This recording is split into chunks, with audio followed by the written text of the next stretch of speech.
And that's the thing. All of this made me look like I was just an incredibly responsible person, when really I was just crazy. I shouldn't say that. I was in a rough place. And then in like 5 was like 15 minutes of exercise, and I don't remember 6. I'm pretty sure there was like a morning memorization and then like an evening memorization. So that was evening memorization. I don't remember 6, 7, or 8, but 9 was like my evening tasks. And so that would be like brushing my teeth and getting the things you should probably remember to do just on your own. And then like an evening devotional. But here's where it gets crazy. That's a lot of things to do, right? Like 15 minutes of exercise every day and homework and memorizing 30 verses and whatever lines, and I guess the routine stuff isn't a lot. It feels like a lot. But if I didn't get it done, I would compile it into the next day.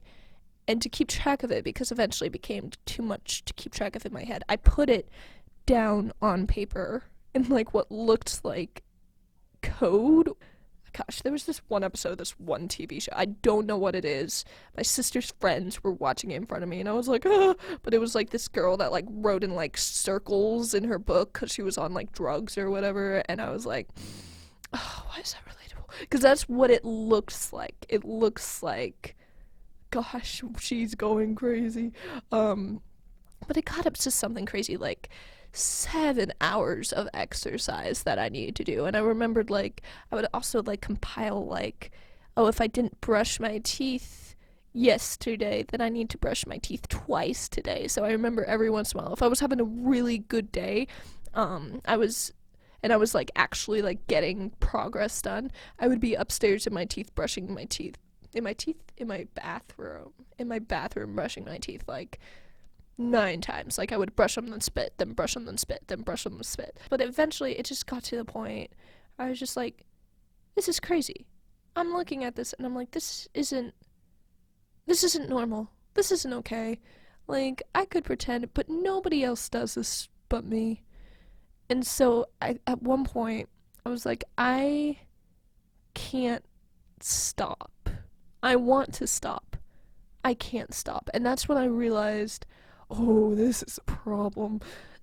So at one point I finally got the courage and I remember I gathered all my papers. It was a lot of papers. It was like 5 pages of whatever, of all of my records, and I went to my mom and I'm like, can you just like burn these? And she's like, okay, what is this? And I'm like, oh, I don't know. I don't even remember what I said, but I know she probably was like, oh, okay.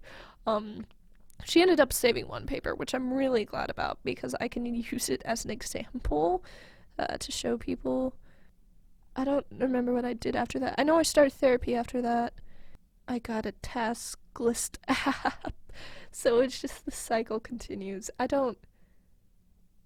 know I didn't stop using OCD. I think what it became then, and what it kind of was before, even while I was doing the task lists, if somebody, or the papers, or whatever they were, somebody asked me a question or said something, the answer would always be yes. Do you want to watch TV? Yes. Do you want more ice cream? Yes. Do you want more broccoli? Yes. Everything was yes, and whatever I said yes to would have to be the next thing. And it was also like, if somebody, like, I was like homeschooled for a little while, so if my mom told me like, do your math homework, I remember when it got really bad, I think this was after I gave up my papers. Yeah, it must have been because it was after 9th grade.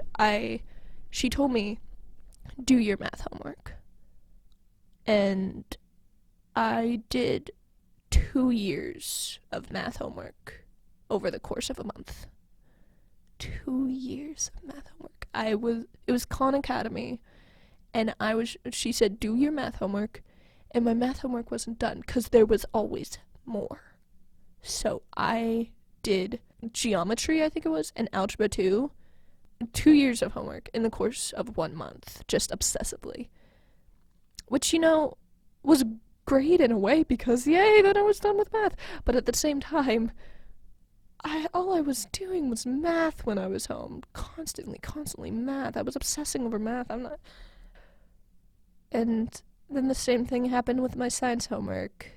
And it's just like, it felt like, if you guys have ever read the book or watched the movie Enchanted, I know I know those people that read the book first are really upset with the movie, and it's a great movie.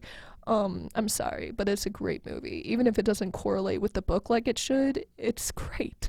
Um, but I identified with Enchanted for sure because I felt like I had to do what people were telling me. I had that obedience spell. But there was a time I had gone through two therapists who didn't fix me or make things easier. I don't know what they were supposed to do. And I was finally on my third, which was specifically an OCD specialist.